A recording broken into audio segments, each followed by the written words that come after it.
Salut à tous les amis, bienvenue sur la chaîne. Aujourd'hui je vous propose une vidéo sous un franc soleil, ça fait plaisir. Vous allez voir, on m'a livré une voiture, j'adore. C'est une icône japonaise, vous allez forcément la reconnaître. Elle n'est pas toute jeune, mais elle est en tout cas superbe. C'est devenu maintenant même un futur collector, ou c'est même déjà un collector. Elle n'est pas dans un état parfait, mais on va la bichonner. Je vous la présente.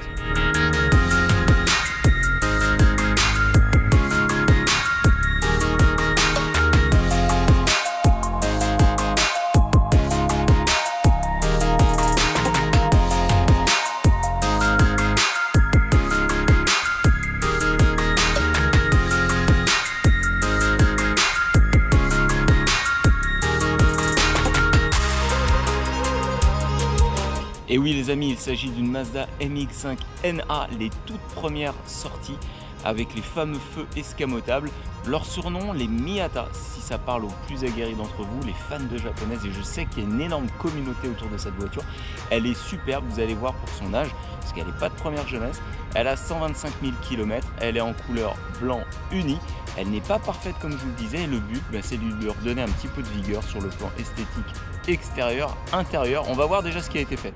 Alors les plus connaisseurs d'entre vous ont remarqué que les jantes sont des jantes qui ne sont pas de série en France mais aux États-Unis, donc des jantes qui ont été refaites récemment, donc elles sont superbes. Le but ça va être simplement de pouvoir les protéger en céramique pour préserver le travail qui a été fait. L'intérieur superbe qui sort de sellerie, refait à neuf en simili-cuir avec un mesh synthétique sur la partie assise et dossier. Vraiment du très beau travail qui a été effectué sur ces sièges.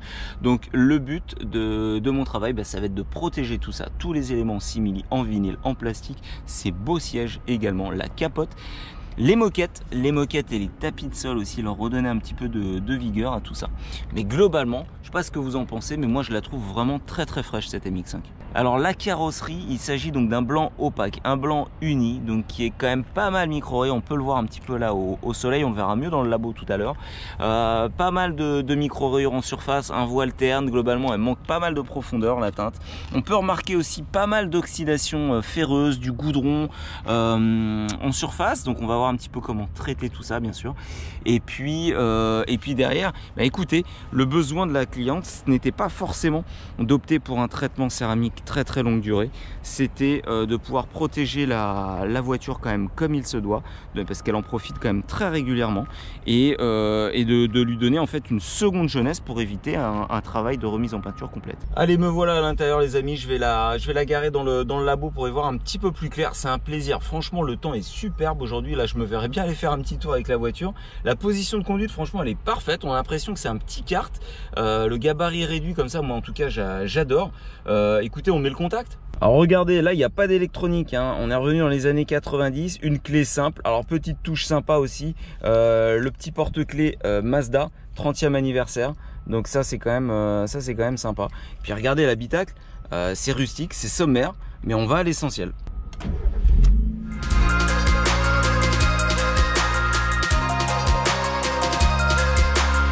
Je lui ai remis la capote pour le traitement, vous allez voir, elle est quand même dans un très bel état cette Miata. Alors bien évidemment, si je pars sur les parties basses, je regarde, qu'est-ce que je vois? Je vois pas mal d'incrustations chimiques au niveau des poussières de plaquettes, du goudron et autres. Il y en a pas mal, et ça c'est vraiment caractéristique des teintes claires. Vous voyez peut-être moins les micro défauts de surface, mais pour autant tout ce qui est contamination, et ça de toute façon vous le voyez, ça choque. Alors là on voit qu'il y a aussi un petit décalage de teinte. Évidemment la voiture a été remise en peinture sur tous les éléments, et ce de nombreuses fois, mais bon, en même temps elle a plus de 30 ans la voiture, donc c'est parfaitement logique. Elle a aussi des dégâts qui sont malheureusement irrattrapables, si ce n'est remise en peinture. Ça a déjà été retouché à divers endroits. Bon écoutez, on va essayer d'améliorer un petit peu tout ça, mais globalement oui, on a quand même pas mal de contamination ferreuse, du goudron un petit peu partout, donc ça je l'ai laissé exprès pour vous montrer comment on va rattraper tout ça. Donc là on aperçoit encore une fois les rattrapages de fortune qui ont été faits. Là on voit qu'on a un départ aussi de peinture. Il faut faire vraiment très attention à ne pas aggraver la chose en passant la polisseuse trop fort dessus. Des petits rattrapages décrapage encore une fois par-ci par-là. Bon, on va essayer de remettre un petit coup de jaune à tout ça en gardant l'existant toujours. Les jantes globalement ont été quand même très bien repeintes, je trouve. Il faut savoir qu'avant elles étaient dans une double finition, je crois que c'était noir par ici et alu de l'autre côté, enfin ça plaisait pas à la cliente, elle voulait retrouver le look vraiment d'origine. Donc là elle les a fait refaire intérieur-extérieur. Et puis sur la voiture, ce qu'on remarque aussi, c'est ce voile de micro-rayures très généralisé. Alors là avec les lampes du local c'est un peu compliqué de vous montrer ça comme il faut, mais je peux vous garantir qu'elle a un voile de micro-rayures très prononcé cette Miata. Donc là le but ça va être de corriger un peu tout ça et à redonner vraiment beaucoup d'effets huilés à ce blanc unique caractéristique. Alors on note encore un petit décalage de teinte entre le capot et l'aile, donc a priori ça n'a pas été remis en peinture au même moment. Ici je vois qu'on a aussi du mastic qui a été posé. Alors j'essaierai de vous le faire voir un peu plus en détail quand je travaillerai le capot, mais ça se voit, ça fait comme une espèce de flaque avec un peu de retrait. On voit aussi les marques de ponçage croisées comme ça. Et ces fameux feux escamotables dont je vous parlais, qui font vraiment, qui sont typiques sur cette voiture, sur cette toute première édition, et c'est la raison pour laquelle elle est très recherchée celle-ci. C'est pour ces feux-là qui lui donnent un look vraiment sympa. Là, on se rend bien compte de ce que je vous disais, donc pas mal de goudron, peut-être même éventuellement des projections de peinture à voir exactement, mais en tout cas, on remarque que voilà, à cet endroit-là, il y a énormément de travail en fait à fournir. Alors, on peut remarquer encore une fois, comme je vous disais, du goudron énormément sur les retours d'ailes ici. Les retours de pare-choc, il y en a quand même pas mal. Et puis plus généralement, on peut se rendre compte que le vernis présente quand même pas mal de contamination de surface. On a un toucher qui est pas au top, donc là on va décontaminer tout ça avant de masquer, éventuellement démonter aussi les éléments qui vont nous permettre de pouvoir polir plus en sécurité et d'aller vraiment chercher les détails.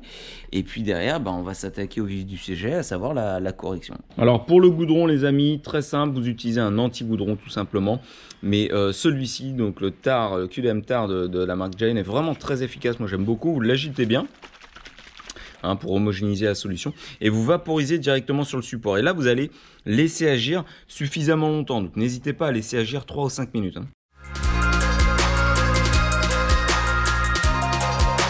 vous voyez, à peine je vaporise et directement on voit la réaction du goudron qui commence déjà à suinter. Donc c'était bien du goudron et pas des projections de peinture, donc n'hésitez pas à le faire aussi sur la ligne d'échappement et toutes les parties basses de la voiture.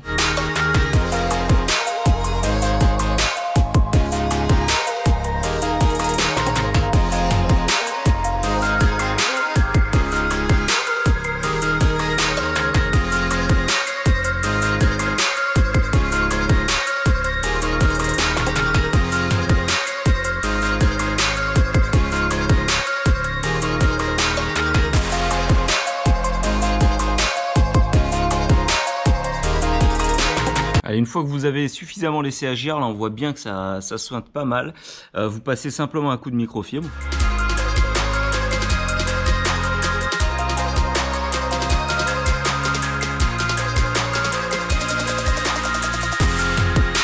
Et ce produit est vraiment très efficace, c'est pour ça que je vous le recommande aussi, parce qu'il fonctionne vraiment très bien. Vous voyez, ça part vraiment sans mal. Même sur cette partie-là.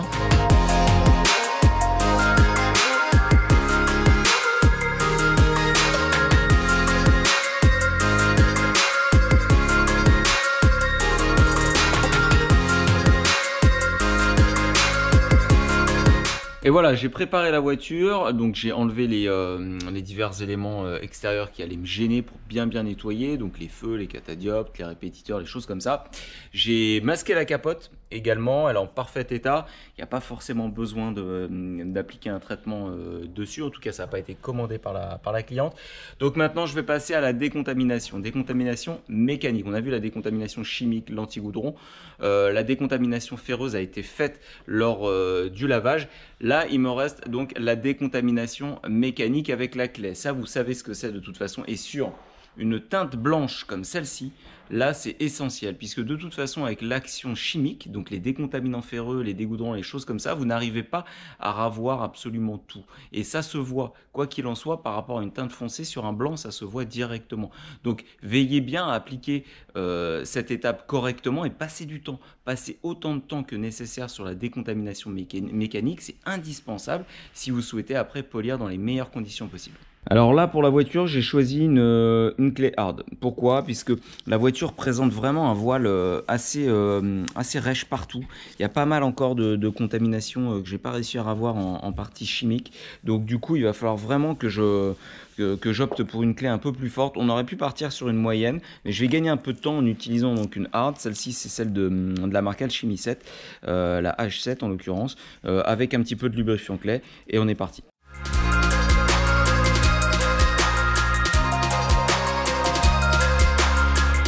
Tiens, je vous reprends quelques instants les amis, juste pour vous faire écouter quelque chose. Quand on passe la clé donc sur une partie qui est fortement contaminée, écoutez le bruit que ça fait.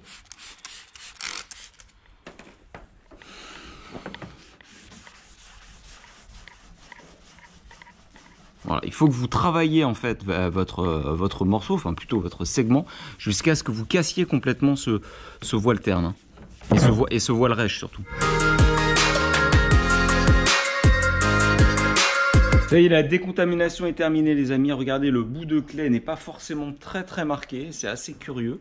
Mais pour le coup, j'ai remarqué qu'il y avait aussi pas mal d'overspray, pas mal de brouillard de vernis qui ont été déposés sur la voiture, liés aux diverses remises en peinture qu'a connu l'auto. Donc ceci explique cela. En revanche, grâce à la clé, grâce à cette clé, en l'occurrence la hard, ça m'a permis de pouvoir retirer toutes les particules ferreuses, les restants de goudron et autres qui restaient. Donc là, le vernis est impeccable. Et remarquez aussi une chose, c'est que la peinture, globalement, reprend un petit peu d'éclat. On a l'impression qu'elle brille beaucoup plus. Regardez, c'est assez net. Elle a pris un peu plus de forme, la voiture, notamment sur le bloc arrière, et ça c'est parfaitement normal parce que du coup en surface vous avez complètement purifié le vernis, donc il n'y a plus cette couche de contamination qui gâchait la réflexion de la lumière. Et puis en plus de ça, le lubrifiant clé que vous utilisez a des agents améliorateurs de brillance à l'intérieur, donc derrière fatalement vous allez ramener aussi pas mal de reflets. Allez, premier test de polissage. Alors je sais que là la teinte est blanche, c'est compliqué dans le local de voir exactement ce qu'il en est, mais sur la partie gauche ici je n'ai pas corrigé, bien entendu. Sur la droite je l'ai fait, j'ai fait mes premiers tests et on voit vraiment une nette différence en termes d'éclat. Vous voyez, le reflet des spots en tout cas n'est plus du tout perturbé, on a vraiment un reflet franc. Alors il y a des défauts profonds sur cette malle arrière qui ne sont pas rattrapables. En l'occurrence on voit ici énormément de ce qu'on appelle des yeux de poisson. Donc ça c'est lié à la reprise avec certainement un voile de silicone partout. Donc c'est pas top. Donc ça on pourra pas aller le chercher. Mais pour le coup là je peux vous garantir que la malle arrière sur le 50-50 reprend beaucoup plus d'éclat, beaucoup plus d'effet mouillé sur le côté droit. Donc ça c'est de bon augure. Alors qu'est-ce que j'ai utilisé? J'ai utilisé donc mon polish favori de correction, donc le compound, le Resurrection de chez Angel Wax, puisque la phase de test avec un intensif simple ça ne donnait rien de probant. Et j'ai utilisé par contre un pad, donc un medium heavy polishing, donc on est vraiment à la limite du pad cutting, mais c'est un pad qui est quand même assez rigide et assez dense, et finalement la combinaison s'est avérée payante, tout du moins sur cet élément là. Alors il faut voir si je serai répétable sur les autres éléments, puisqu'ils ont été remis en peinture mais visiblement pas au même moment, donc à voir si la combinaison fonctionne, on verra. Mais en tout cas voilà, je suis assez satisfait du résultat.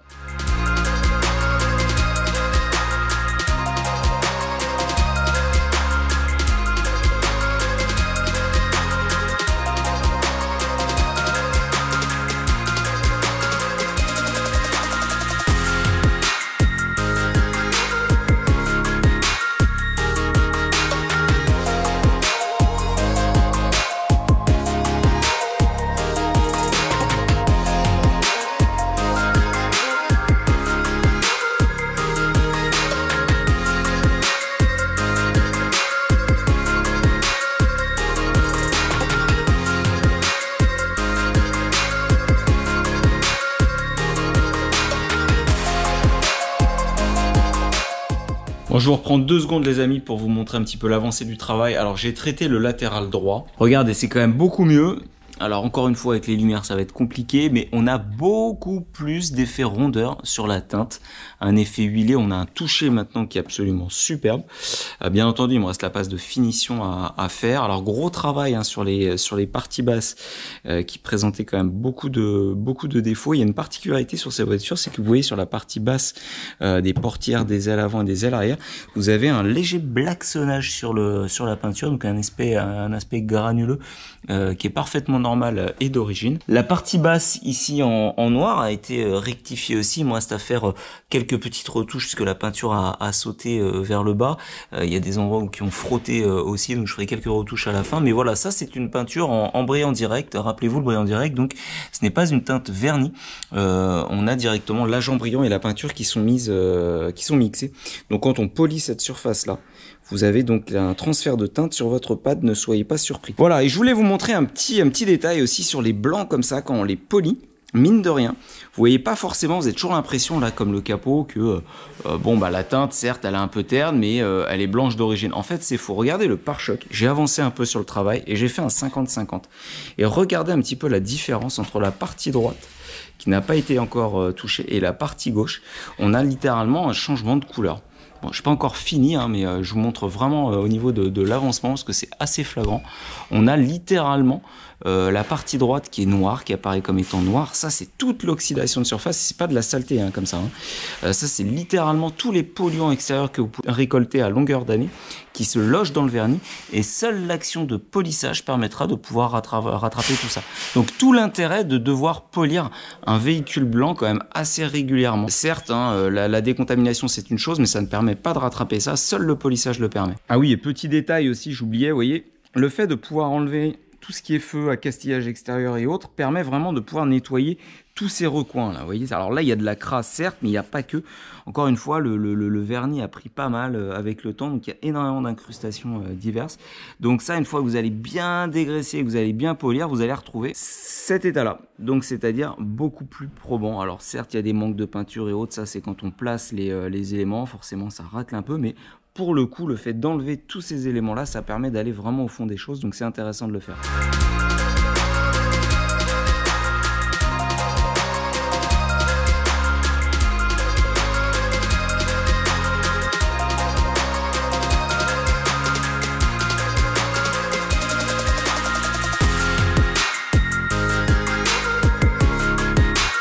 Bon, j'ai bien avancé sur le polissage, vous allez voir, elle a quand même une toute autre allure, la MX5. Pour le coup, là, j'en ai un peu ras-le-bol du polissage, donc je vais m'atteler à autre chose. Vous vous rappelez, on a démonté les feux pour se faciliter un petit peu le nettoyage. Bah, derrière, il va falloir les polir également, puisque vous allez voir que le polycarbonate, il est plein de micro-rayures. On regarde la MX5 d'abord. Regardez globalement comme elle est toute mimi maintenant. Beaucoup plus de relief sur les formes, je suis très content là en tout cas de la correction. Alors le capot il m'a donné énormément de fil à retordre, il était quand même vraiment très terne. Là on a vraiment un bel effet huilé, je suis assez content. Le pare-choc, rappelez-vous, c'est pareil, c'était quelque chose. Alors on a toujours ce décalage de teinte entre les deux parties, et ça, hein, de toute façon, en detailing, vous n'y pourrez rien. Hein, sur la chromatique, c'est lié à un problème de pigment sur la teinte. Mais globalement, elle a quand même une bien meilleure allure, la MX5. Et ce n'est que le début, parce qu'il me reste encore des petites choses à peaufiner, notamment sur les parties basses, le montant de pare-brise également à bien polir, la coquille de rétroviseur à gauche aussi à finir. Mais voilà, regardez, c'est quand même beaucoup mieux. Donc du coup, les feux, je les ai sortis. Il faut que je nettoie les joints de feu arrière. Et on en arrive donc aux différents éléments que j'ai pu démonter. Et regardez par exemple sur le feu arrière, on voit bien ici qu'il est criblé de micro-rayures. Il est très terne ce feu arrière. Il a en plus des petits frottements divers sur les parties hautes là qu'on voit là, à l'image. Là également, donc il y a quand même pas mal de travail à fournir. Pareil au niveau des lampes avant là pour tout ce qui est clignotant, c'est très terne tout ça, c'est très micro-rayé. On va leur redonner un petit peu de propre. Vous voyez c'est pareil, là, tout ça c'est sale à l'arrière. Alors même si ça se voit pas, moi vous savez, hein, je nettoie. Je veux que ça soit parfaitement nickel, quitte à démonter, autant tout nettoyer. Ah oui, puis j'allais oublier, je voulais vous montrer aussi cette pièce-là, qui est en fait le déflecteur de bras d'essuie-glace côté conducteur. J'ai remarqué qu'il y avait pas mal d'impact, là, la peinture un peu noire satinée avait sauté. Alors, au début, je me suis dit que j'allais faire simplement des petites retouches, mais je suis pas sûr de pouvoir reprendre le vrai noir satiné. Alors, ce que je vais faire, c'est que je vais la poncer. Je vais la préparer et ensuite je vais la repeindre intégralement à haute température. À mon avis, ça sera un peu mieux.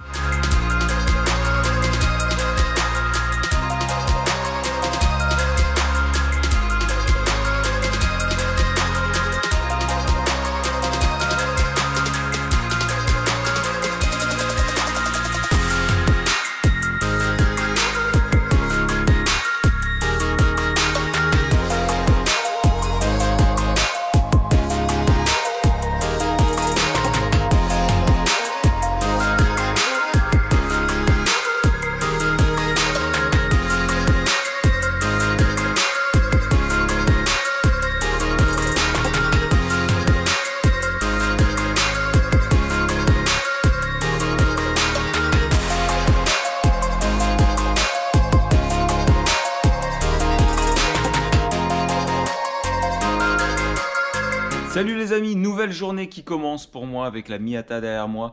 Qu'est-ce qu'il me reste à faire? Il me reste encore quelques phases de correction à faire sur la voiture. Il n'y a pas énormément de choses, mais quand même, il faut que je termine ce travail-là. Puisque rappelez-vous, j'étais parti sur les optiques hier soir. Aujourd'hui, donc, terminé donc, la passe de correction, passe de finition, et on va voir sur quel choix de combinaison je suis parti. Ensuite, la propriétaire m'a demandé un nettoyage moteur. Alors, il n'est pas dans un état catastrophique non plus, mais c'est des vieux moteurs. Vous savez, c'est pas essentiellement donc, des carénages en plastique partout. Donc, il y a quand même un bon petit travail à fournir là-dessus. Et ensuite, il me restera l'intérieur à traiter. Rappelez-vous, les sièges sont neufs. Ils ont été refaits intégralement. Mais toutes les moquettes, tous les vinyles et autres sont à traiter, nettoyer et traiter. Et enfin, j'aurai toutes les finitions extérieures à apporter, les pneus, les jantes, les échappements, les joints, les vitres, bref, encore une journée un petit peu marathon qui m'attend. Mais écoutez, moi j'ai déjà hâte, je me projette déjà sur la vision de la Miata une fois terminée. J'ai hâte de l'avoir terminée les amis. Et en guise de polish de finition, pour une fois j'ai choisi le Reflect de chez CarPro qui est un polish vraiment d'ultra finition avec un rendu super brillant. Donc sur ce blanc, je m'attends vraiment à une finition aux petits oignons et j'ai opté pour un pad finishing, donc un noir très très souple. À mon avis, ça fera le job. Alors pourquoi je suis parti sur une approche aussi light de finition? Tout simplement puisque l'état de surface après correction, avec le polish résurrection que je vous ai montré et les divers pads que j'ai pu utiliser, l'état de surface est vraiment impeccable. Il n'y a pas besoin d'aller chercher encore un tout petit peu plus de cut au détriment de la finition la plus pure qui soit. Donc je pars vraiment sur cette combinaison là et à mon avis le résultat va être spectaculaire.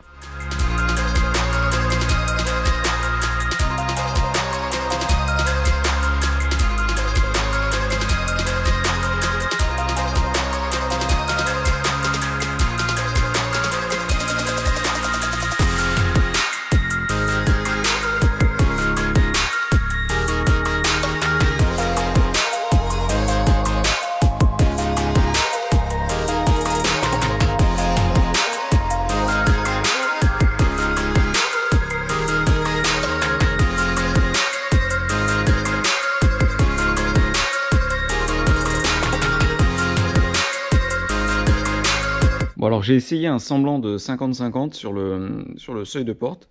Alors c'est pas dingue hein, la différence, mais on voit quand même que le côté gauche est globalement beaucoup plus brillant qu'à droite.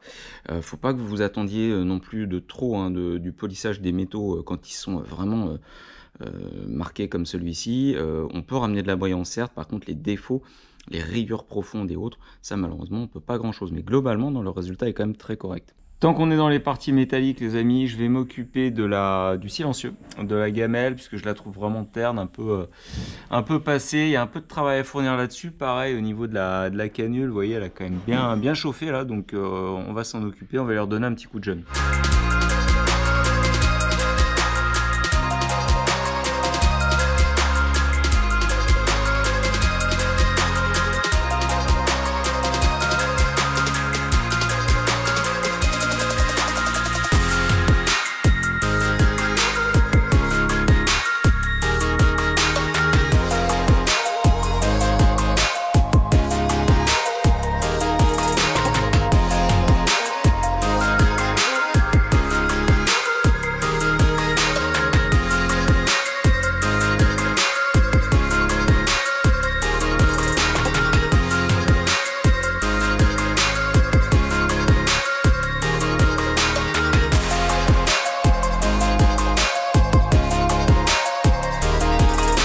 Pour les roues les amis, j'ai quand même opté pour un traitement céramique pour les protéger le plus durablement possible. Elles viennent d'être refaites, donc du coup j'ai quand même envie d'avoir le maximum de protection. Et en l'occurrence le Rims va me permettre d'avoir cette protection en assurant aussi un rendu, vous allez voir, super brillant sur cette finition.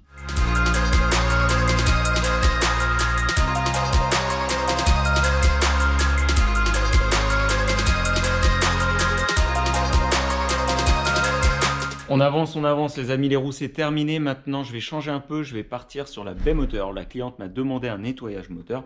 Alors il n'est pas catastrophique, ce sont des vieux moteurs, enfin des vieilles conceptions. Donc du coup il y a énormément de câbles et d'éléments apparents. Donc là il y a un gros nettoyage de précision à fournir.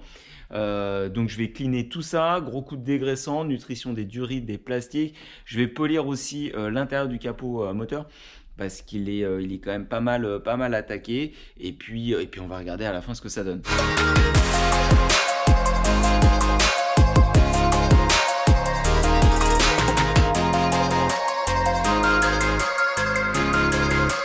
Allez, on attaque l'intérieur maintenant avec l'intérieur donc en simili-cuir qui a été refait à neuf, je vous le rappelle, en partie donc simplement les sièges, mais c'est déjà ça de prix puisqu'ils sont vraiment splendides, regardez-les. Voilà, donc un très beau travail qui a été réalisé. Tant au niveau des surpiqûres contrastées que même comment dire, le simili utilisé, le grain, tous les finitions, le mesh ici avec les mêmes surpiqûres, franchement du très très beau travail. Donc ce que m'a demandé la propriétaire, c'est tout simplement de pouvoir bien les protéger, puisque je vous le rappelle quand même, un cabriolet c'est très sujet aux rayons UV, et donc il faut protéger tout ça. Alors avec quoi on va protéger? Et bien tout simplement avec le kit de chez Colorlock spécifique pour les simili-cuirs. Vous avez dans un premier temps donc le nettoyant pour les simili-cuirs et aussi donc la lotion de protection. Alors rappelez-vous, j'avais fait aussi pas mal de vidéos où vous voyez utiliser ces produits là, mais plus pour le cuir. Et bien là c'est spécifique pour les simili-cuirs et les matériaux plastiques, c'est-à-dire que typiquement toutes les garnitures là de siège, toutes les garnitures aussi ici en simili, les vinyles, les choses comme ça, vous pourrez le traiter avec ce duo de produits. Donc je le recommande pour traiter donc tout l'intérieur de votre véhicule comme celui-ci, avec énormément de parties plastiques, vinyle et simili. Très simple, ce produit là va sortir sous forme de mousse. Vous utiliserez une petite brosse pour le cuir comme ça permet d'aller vraiment chercher la crasse à l'intérieur des interstices et autres, et derrière la petite microfibre qui va bien pour essuyer le tout.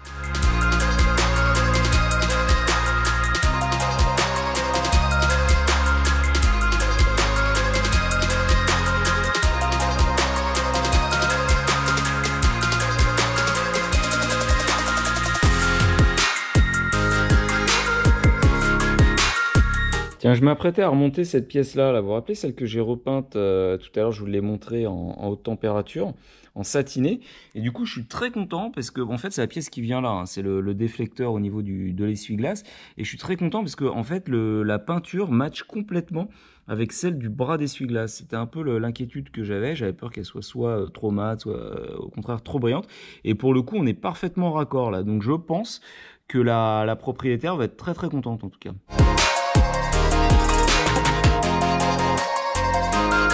Ça y est, l'intérieur est terminé, regardez, il est comme neuf, comme sorti d'usine, ça fait plaisir de voir ça.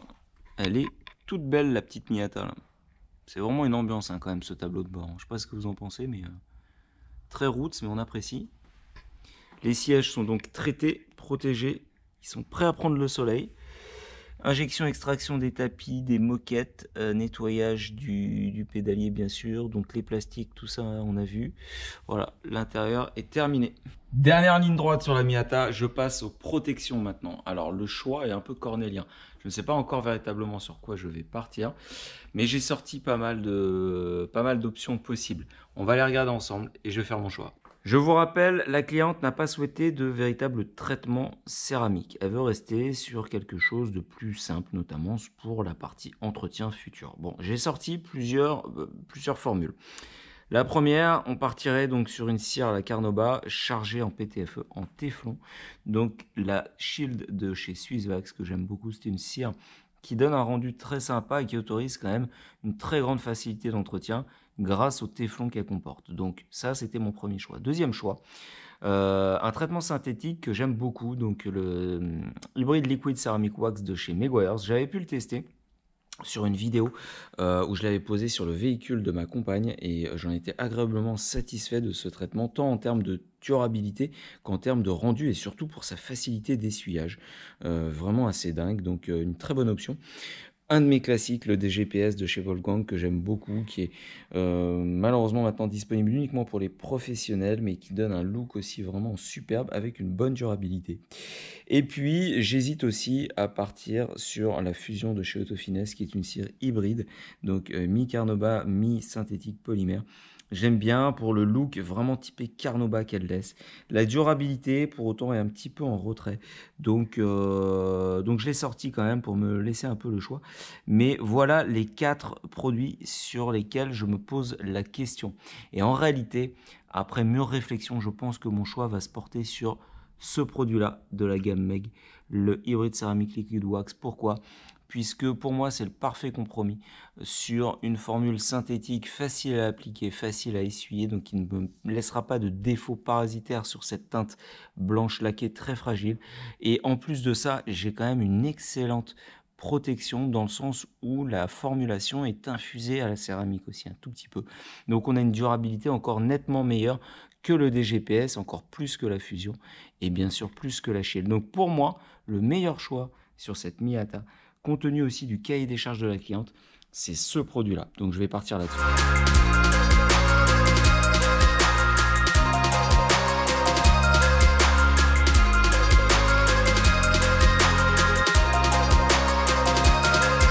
Il y a un truc qui est dingue avec ce produit, c'est la facilité d'essuyage. Vraiment, c'est un pur bonheur. Vous voyez ? Et l'avantage, c'est que vous pouvez même commettre quelques erreurs, c'est-à-dire déborder sur un joint, sur un élément plastique, quoi que ce soit, il n'y a pas de souci. Donc c'est un peu la solution de facilité, mais pas que, dans le sens où le produit tient vraiment ses promesses. Donc ça, c'est bien. Ça y est, le projet touche à sa fin, les amis. La Miyata est rénovée. Il me reste encore quelques détails. Une dernière couche de cire à appliquer, un petit peu de dressing sur les joints et plastiques extérieurs. Et ça sera bon pour ce projet. Écoutez, encore une fois, ça m'a donné pas mal de fil à retordre. La peinture n'est pas non plus dans un meilleur état. Elle avait été repeinte plusieurs fois, cette voiture, et pas forcément comme il faut. Il y a énormément de défauts de fond, des traces de mastic, des remontées de silicone, des choses comme ça. Donc bon, tôt ou tard, de toute façon, il faudra refaire une peinture complète et ça, la propriétaire le sait parfaitement. Mais là, elle voulait opter dans un premier temps pour une médecine douce. Et en l'occurrence, le detailing est parfaitement adapté dans ce cas de figure. Ça permet de minorer les frais et surtout de pouvoir quand même profiter de son véhicule sous un meilleur jour. Et là, en l'occurrence, je peux vous garantir que la MX-5, elle a repris de belles années. Elle ne fait pas son âge. Elle est vraiment, vraiment superbe. Voilà. Quelques chiffres. Combien de jours ? 3 jours complets de rénovation sur cette voiture. Le budget, je crois que de mémoire, c'était 1700 TTC tout compris. Donc là, on m'a demandé correction complète, intérieur complet, et il y avait nettoyage moteur également. Voilà. Que dire de plus ? Beaucoup de produits utilisés, encore une fois. Comme à chaque fois, j'essaie de vous les montrer. Si vous souhaitez plus de détails là-dessus, vous n'hésitez surtout pas à m'en faire part dans les commentaires. J'essaierai de répondre comme à chaque fois. Voilà, les points durs sur cette voiture, ça a été la peinture à certains endroits. Assez compliqué puisqu'en fait chaque rayure sur un blanc se traduit en fait par une trace qui apparaît comme étant noire, et là en l'occurrence il y avait des défauts très très profonds, donc même si j'ai pu simplement les rattraper en profondeur, ça se voit toujours, donc c'est pas forcément top. Un peu frustré aussi sur certains points, c'est ce que je vous disais, puisque lié au décalage de teinte et autres défauts profonds qui ne sont pas rattrapables. Bon bah du coup nous dans le detailing on est un peu frustré puisqu'on peut pas aller véritablement au fond des choses, mais voilà, je me suis quand même fait plaisir sur certains points, des petits détails comme ça qui font plaisir. Vous voyez, j'ai repeint par exemple le déflecteur des essuie-glaces, et le petit détail qui fait mouche. J'ai pu aller au fond vraiment au niveau du récurage, sur le démontage des optiques et autres, pour vraiment pousser le truc quand même assez loin. Le moteur, pareil, mine de rien, ça fait quand même son effet. Quand vous ouvrez la baie moteur et vous voyez que tout est clean. Voilà, c'est des petits détails comme ça qui font qu'au final, ce type de rénovation, c'est ce qui nous fait plaisir à nous, hein, detailer, là où on peut quand même se faire plaisir. Voilà.